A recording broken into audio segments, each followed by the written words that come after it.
Lyrics ಬರೆಯುವಾಗ ಅಂತ ಒಂದು ಚಿಕ್ಕ ಕ್ಯೂರಿಯಾಸಿಟಿ. ಎಲ್ರಿಗೂ ನಮಸ್ಕಾರ. ನಾನು ಈ ಚಿತ್ರದ ಕನ್ನಡ ಹಾಡುಗಳನ್ನು ಬರೆದಿದ್ದೀನಿ. ಮೊದಲಿಗೆ ನಾನು ಇಡೀ ತಂಡಕ್ಕೆ ನನ್ನ ಹೃತ್ಪೂರ್ವಕ ಧನ್ಯವಾದಗಳನ್ನು ತಿಳಿಸೋಕ್ಕೆ ಇಷ್ಟಪಡ್ತೀನಿ. Especially Radhakrishna. Our journey starts from Maya Bazaar. So Maya ಬಜಾರ್ಗೆ ಒಟ್ಟಿಗೆ ನಾವು ಸ್ಕ್ರೀನ್ ಪ್ಲೇ, ಡೈಲಾಗ್ ಆ್ಯಂಡ್ ಅಲ್ಲೂ ಸಾಂಗ್ಸ್ಗಳನ್ನು ಬರೆದಿದ್ವಿ. I know what a bundle of talent he's.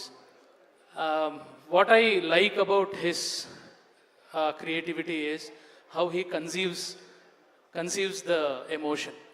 So emotion is the core of this film. ಅದಕ್ಕೆ ಸುತ್ತ ಆ ಸೆಂಟ್ರಲ್ ಎಮೋಷನ್ ಸುತ್ತ ನಾವೊಂದು ಸೌಧ ಕಟ್ಟಿದ್ದೀವಿ.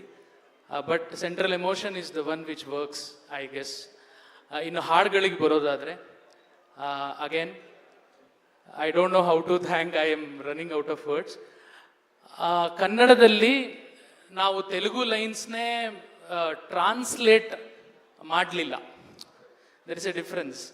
ಸೊ ನಾವು ಆ ಎಮೋಷನ್ನ ಇಟ್ಕೊಂಡು ಫ್ರೆಶ್ ಲೈನ್ಸೇ ಬರೀರಿ ಅಂತ ಯಾವಾಗಲೂ ನನಗೆ ಕಿರೀಟಿ ಸರ್ ಮತ್ತು ರಾಧಾಕೃಷ್ಣ ಸರ್ ಎನ್ಕರೇಜ್ ಮಾಡ್ತಾಯಿದ್ರು. ಸೊ ಆದ್ದರಿಂದ ಆದಷ್ಟು ಇದರಲ್ಲಿ ಒರಿಜಿನಲ್ ಲೈನ್ಸ್ ಇದೆ. ಬಟ್ ನಾನು ಕಲ್ಯಾಣ್ ಸರ್ ಯಾವಾಗಲೂ ಕೋಆರ್ಡಿನೇಷನಲ್ಲಿ ಇದ್ಕೊಂಡೇ ಎಲ್ಲ ಸಾಂಗ್ಸ್ಗಳನ್ನು ಬರೆದಿದ್ದೀವಿ. ಸೊ ಹಾಗಂತ ಸುಮ್ಮನೆ ಚೇಂಜ್ ಮಾಡಬೇಕು ಅನ್ನೋ ಹಠದಿಂದ ಲೈನ್ಸ್ನ ಚೇಂಜ್ ಮಾಡಿಲ್ಲ. Lines are not changed just for the sake of changing lines. ಅದು ಅಗತ್ಯ ಇದ್ದರೆ, ಅದು ಚೆನ್ನಾಗಿ ಬಂದರೆ ನ್ಯಾಚುರಲ್ ಆಗಿ ನಾವು ಚೇಂಜ್ ಮಾಡಿದ್ದೀವಿ. ಸೊ ಆದ್ದರಿಂದ ಸಾಂಗ್ಸ್ ಎಲ್ಲ ಯಾವುದು ಕನ್ನಡ ಯಾವುದು ತೆಲುಗು ಗೊತ್ತಾಗದೇ ಇರೋ ಲೆವೆಲಿಗೆ ಸಿಂಕ್ ಆಗಿದೆ. ಯಾಕಂದರೆ ಯೂಶ್ವಲಿ ಡಬ್ ಸಾಂಗ್ಸ್ ಅಂತ ಕರಿತೀವಿ, ಅದು ಕೇಳಿದ ತಕ್ಷಣ ಗೊತ್ತಾಗ್ಬಿಡುತ್ತೆ. ಬಟ್ ಇದರಲ್ಲಿ ಹಾಗಿಲ್ಲ.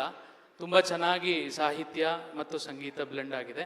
So I want to thank Devishri Prasad sir also and the entire team of Junior. Thank you so much.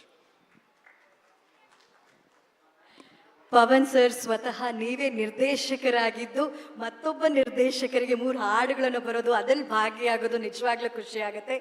ವೈರಲ್ನ ಅಣುಬಾಂಬುನ ಅಂತ ಒಂದು ಬಹಳ ಸೂಪರ್ ಆಗಿರುವಂಥ ಪದ ಕೊಟ್ಟಿದ್ದಾರೆ. ಪ್ರತಿ ಹಾಡು ಬಾಂಬ್ ಬ್ಲಾಸ್ಟ್ ಆಗೋ ರೀತಿ ಹಿಟ್ ಆಗಲಿ ಅಂತ ಆಶಿಸ್ತೀವಿ. Thank you so much Pavan Bhat ಅವರಿಗೆ.